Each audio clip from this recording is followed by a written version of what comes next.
चला तर आज ऐकूया एक फार जुनी गोष्ट जिचे नाव आहे धनुर्धारी, त्याची पत्नी आणि कोल्हा.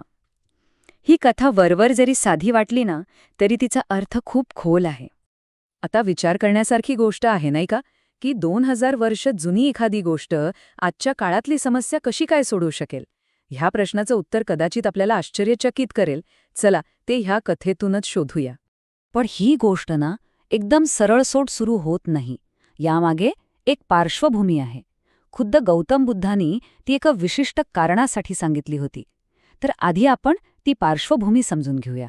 तर झालं असं की एक बौद्ध भिक्षू होता आणि तो आपल्या संन्यासी जीवनात खूप अस्वस्थ होता. त्याला सतत आपल्या पूर्वीच्या पत्नीची आठवण यायची आणि त्याला वाटायचं की गृहस्थी जीवन सोडून आपण चूक केली. हे जेव्हा त्याने बुद्धांना सांगितलं तेव्हा बुद्धांनी त्याला ही कथा ऐकवली. आणि इथूनच मग आपल्या मूळ कथेला सुरुवात होते. या कथेचा हिरो आहे बनारसचा एक तरुण, जो चतुर छोटा धनुर्धारी म्हणून ओळखला जायचा. तिरंदाजी तो कमालीचा निपुण होता.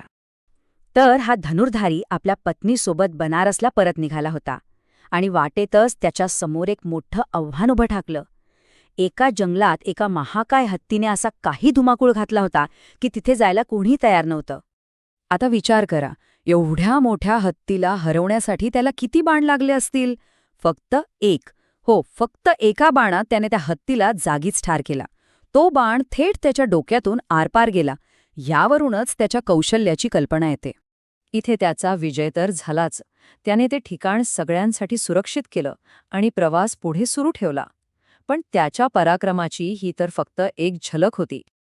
पुढे गेल्यावर एका दुसऱ्या जंगलात त्याला आणखी एका मोठ्या संकटाला सामोरं जावं लागलं. तिथे 50 डाकूंची एक टोळी होती जी प्रवाशांना लुटायची. आणि इथेही त्याचं कौशल्य बघा. त्याने एकापाठोपाठ एक तब्बल 49 बाणांनी 49 डाकूंचा निकाल लावला. म्हणजे प्रत्येक डाकूसाठी फक्त एकच बाण. कमाल आहे की नाही.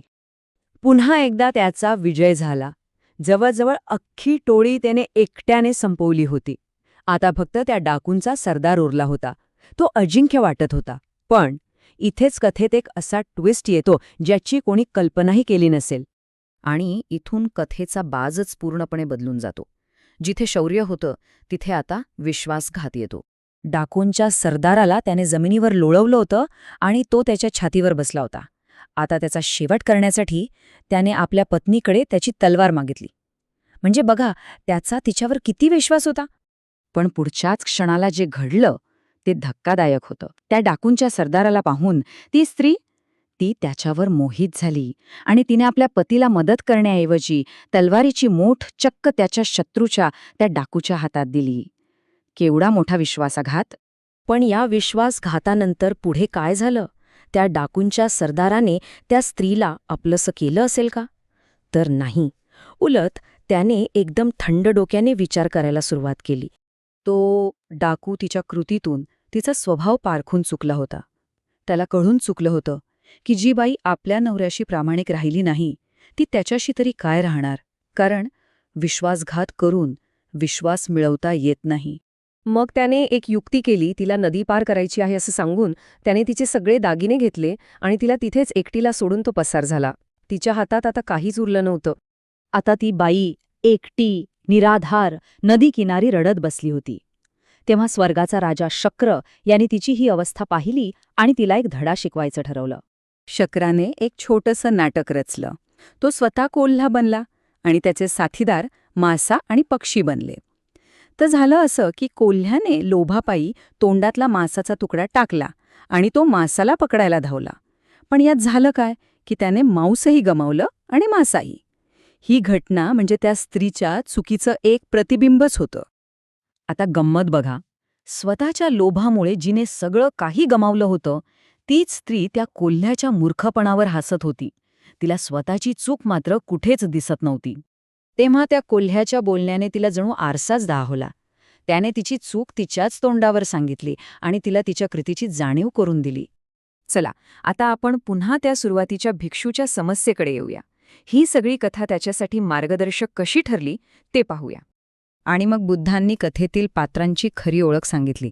त्यांनी सांगितलं की हे दुसरं तिसरं कोणी नसून त्यांच्याच मागच्या जन्मातल्या घटना होत्या. हा होता या कथेचा कर्मसिद्धांत. ही कथा ऐकल्यावर त्या भिक्षूच्या डोक्यात प्रकाश पडला. त्याला कळलं की ज्या मोहामागे तो धावत होता त्याचं खरंच स्वरूप काय आहे. त्याला समजलं की ज्या स्त्रीमुळे त्याचा मागच्या जन्मात घात झाला होता तिचाच मोहात तो पुन्हा अडकत होता.